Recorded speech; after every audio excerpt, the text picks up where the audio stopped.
जय माता दी मित्रों, कैसे हो आप सब। आशा करती हूँ आप सब अच्छे होंगे, खुश होंगे।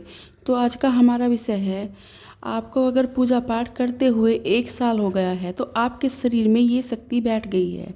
जी हाँ मित्रों, यदि किसी व्यक्ति को पूजा पाठ करते हुए, माता काली की सेवा करते हुए 1 साल हो गया है तो उसके शरीर में ये शक्तियाँ बैठ गई है, जो मैं इस वीडियो में बताने वाली हूँ। अगर आपको भी 1 साल पूजा पाठ करते हुए, माता काली की सेवा करते हुए हो गया है तो आपके शरीर में भी ये शक्तियाँ बैठ गई हैं। अब आपको इनसे कार्य कैसे करवाना है और कैसे आपको इनके दर्शन होंगे, वो भी मैं इस वीडियो में पूरी जानकारी के साथ आपको बताऊंगी। यदि किसी भी व्यक्ति को 1 साल हो गया है पूजा पाठ करते हुए और माता काली की सेवा करते हुए तो उनके शरीर में ये शक्तियाँ बैठ गई हैं, जिनके नाम मैं आपको बताऊंगी। और जब आपको 1 साल हो गया है तो आपको ये नहीं पता कि इन शक्तियों से आपको कार्य कैसे करवाना है, वो भी मैं आपको बताऊंगी। तो चलिए मित्रों, मैं आपको बताती हूँ उन शक्तियों के नाम जो आपके शरीर में कलयुग की शक्तियाँ बैठ गई हैं। तो वीडियो के एंड तक देखना, तभी आपको सब कुछ समझ में आएगा। यदि आपको 1 साल पूजा पाठ करते हुए हो गया है तो सबसे पहले आपके शरीर में काल भैरव की शक्ति बैठ गई है, और दूसरी शक्ति है योगिनी माता की, और तीसरी शक्ति है माँ दुर्गे की मिलती है, जो आपके शरीर में बैठ गई है। और चौथे नंबर पर माता काली की शक्ति आपके शरीर में बैठ गई है।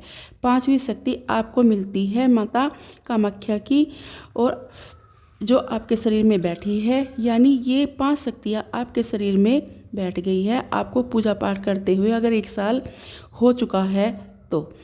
अब आपको इन शक्तियों से कार्य कैसे लेना है, और जिन लोगों को इतना समय हो गया है उनको तो इन शक्तियों के दर्शन भी ज़रूर होते होंगे। अगर इनके शरीर में ये शक्तियाँ बैठी हुई हैं तो वो उनको सपने के माध्यम से इनके दर्शन होते होंगे। माँ कामाख्या के मंदिर दिखते होंगे, उनकी मूर्त दिखती होगी, उनके धाम दिखते होंगे। जैसे आप फोटो में दिखते हो बिल्कुल ऐसे ही आपको दिखते होंगे। तो ये शक्तियाँ जो है आपके शरीर में बैठी हैं, फिर आपको इनके दर्शन ज़रूर होते होंगे। ये 5 शक्तियों के नाम मैंने आपको बताए हैं। उनके धाम, उनकी मूर्त, उनके मंदिर या फिर किसी के भी रूप में ये सब शक्तियाँ आपको स्वप्न के रूप में ज़रूर दर्शन देती होंगी।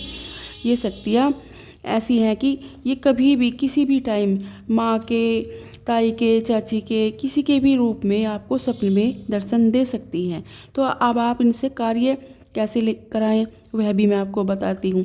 जैसे आप माता काली का भोग लगाते हैं, वैसे ही इनमें से एक शक्ति का नाम लेकर आपको जो है लौंग पतासे का भोग, जयफल का और नींबू का भोग इन शक्ति को देना है, उनका नाम लेकर चढ़ाना है, जिससे आपको कार्य करवाना है।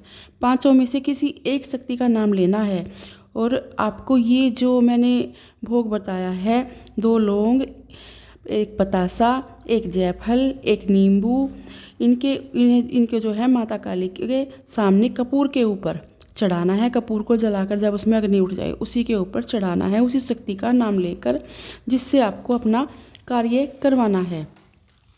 और इतना बोलना है कि हे मेरी परमेश्वरी माता, मेरे सारे कार्य पूरे करो, मुझे अपना आशीर्वाद दो, और मेरे हर कठिन राह पर मुझे सही राह दिखाना। माँ से इतनी प्रार्थना आपको करनी है। तो आपसे माँ, आज से माँ मेरा जो भी कार्य है वह आप करोगी, मैं आपका दास बन चुका हूँ। तो जो भी मेरे से बनेगा, जितना भी बनेगा, मैं आपका भोग प्रसाद ज़रूर चढ़ाऊँगा और समय समय पर चढ़ाता रहूँगा। तो आपको बस इतना ध्यान रखना है, यह कार्य पूरा हो जाने के बाद जो आपने बोला है उसे ज़रूर पूरा कर देना, नहीं तो शक्तियाँ अपनी जिद पर अड़ जाती हैं। ये अपना भोग प्रसाद ज़रूर लेकर छोड़ती है, फिर चाहे वो उन्हें कैसे भी लेना पड़े, परेशान आपको ही होना पड़ता है। क्योंकि देवी देवता ऐसे होते हैं कि भक्तों के कार्य पूरे करते हैं, पर जब भगत जो बोल देते हैं वो उसको अपना कार्य पूरा होने के बाद भूल जाते हैं। तो इसलिए जो भी आप भोग प्रसाद माँ का बोलोगे वो आपको आपका कार्य पूरा होने के बाद ज़रूर करना है। ऐसा मत करना कि आप भूल जाओ, ऐसा ना करना। तो मित्रों, ये कुछ छोटी सी जानकारी थी जो मैंने आपको दी है। अब मैं अपनी बात यहीं पे समाप्त करती हूँ और मिलती हूँ एक नई जानकारी के साथ। आशा करती हूँ आपको मेरी ये वीडियो पसंद आई होगी। जय माँ काली, जय माँ दुर्गे।